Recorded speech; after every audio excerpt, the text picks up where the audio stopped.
Hello everyone, welcome back to my channel. इस video में auditing process का next topic discuss करते हैं और बहुत इंपॉर्टेंट या फेमस बोल सकते हैं इस टॉपिक को। बहुत सारे एग्जाम में पूछा जाता है, वो है ऑडिट नोटबुक।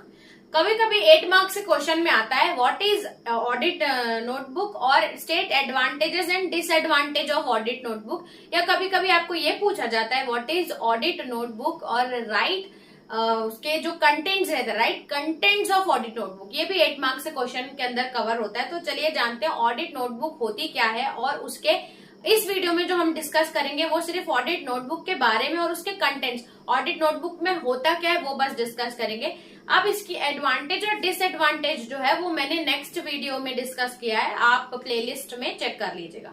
तो स्टार्ट करते हैं। ऑडिट नोटबुक होती क्या है। जनरली जो क्लाइंट स्टाफ जाता है, ऑडिटर नहीं, जो क्लाइंट स्टाफ जाता है ऑडिट करते टाइम उसको उस ऑर्गेनाइजेशन से रिलेटेड बहुत सारे डाउट आते हैं। कभी कभी कोई वाउचर नहीं मिलता, कभी कभी उसको लेजर की जानकारी चाहिए होती है, कभी कभी उसको कुछ डॉक्यूमेंट्स की जानकारी, कभी कभी उसको डायरेक्टर्स या अथॉरिटी या स्टाफ मेंबर के बारे में जानना होता है, कुछ बिल्स या कुछ लेजर ऐसे रहते हैं, कभी कोई फिगर बैलेंस मैच नहीं हो रहा था। ऐसे करके क्लाइंट स्टाफ को ऑडिट करते समय बहुत सारे डाउट आते हैं और वो सारे डाउट्स अगर वो एक नोटबुक में नोट करता है तो उसको बोला जाता है audit notebook. Generally client staff ये सारी नोटबुक के क्वेश्चंस जो भी जनरली जो स्टाफ है वो पूछता है, फिर क्लाइंट से उससे क्लैरिफाई किया जाता है और क्लाइंट जो रिप्लाई करता है वो भी उस ऑडिट नोटबुक में ही लिखा जाता है। तो आई होप आपको एक रफ आइडिया पता चल गया होगा कि ऑडिट नोटबुक होती क्या है। तो चलिए इसको समझते हैं।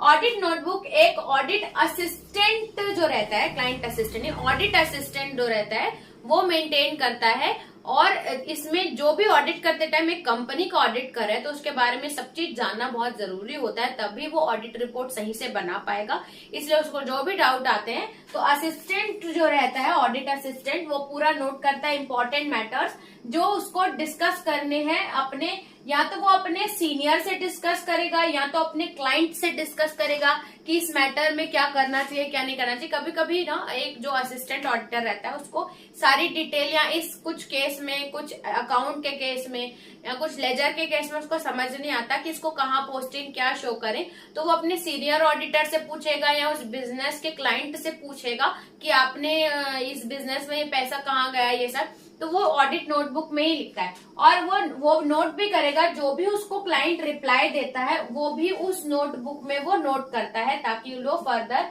एक करेक्ट ऑडिट रिपोर्ट तैयार कर पाए। ठीक है। अब नेक्स्ट इसमें पूछा जाएगा कि इस ऑडिट नोटबुक में क्या क्या लिखा जाता है, बेसिकली क्या क्या कंटेंट क्या लिखे जाते हैं इसमें। तो सबसे पहले इसमें नेम एंड, जो भी जिस भी कंपनी का आप ऑडिट कर रहे हो उस कंपनी का नेम एंड एड्रेस आपको चाहिए। फिर उनके बाद जो टेक्निकल बिजनेस का नेचर क्या है, क्या वो ट्रेडिंग है, क्या वो मैन्युफैक्चरिंग बिजनेस है, कैसे काम करता है, टेक्निकल जितनी भी उसकी जानकारी है, बिजनेस रन कैसे करता है वो लिखेगा। उसके बाद बहुत सारे ऑर्गेनाइजेशन कुछ रूल्स एंड रेगुलेशन के तहत काम करती है जिसमें लिखा जाता है, एक मेमोरेंडम ऑफ एसोसिएशन होता है और एक आर्टिकल ऑफ एसोसिएशन होता है।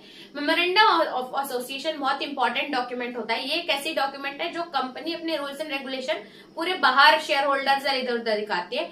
आर्टिकल ऑफ एसोसिएशन एक ऐसा डॉक्यूमेंट है जो कंपनी अपने अंदर ऑर्गेनाइजेशन के रूल्स एंड रेगुलेशन के लिए वो मेमोरेंडम तैयार करती है। तो उसमें क्या लिखा है वो जानने के लिए इसके साथ साथ नेक्स्ट होता है कि उस कंपनी क्या कैसे अकाउंटिंग सिस्टम करे, क्या बुक्स मेंटेन कर रही है, लेजर मेंटेन करे, उसके बारे में अगर वो जानेगा तभी तो वो ऑडिट कर पाएगा।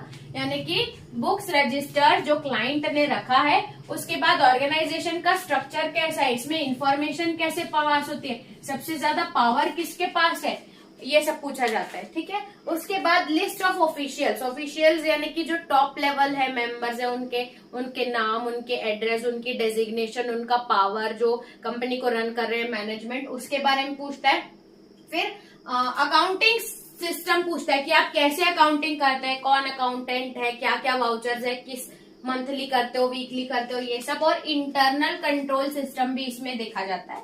उसके बाद ऑडिट करते टाइम अगर असिस्टेंट ऑडिटर को कुछ एंट्री मिल रही है लेकिन उसका सपोर्टिंग डॉक्यूमेंट या वाउचर नहीं मिल रहा तो वो भी नोट करके रखता है कि इसका वाउचर क्या है, यानी कि लिस्ट ऑफ मिसिंग वाउचर भी लिखा जाता है। उसके बाद total balance of impersonal ledger, जो भी लेजर मेंटेन किए, परचेज, सेल्स, डेब्ट, स्वैप्स, जितने भी लेजर मेंटेन किए उसका बैलेंस के बारे में भी पूछा जा सकता है।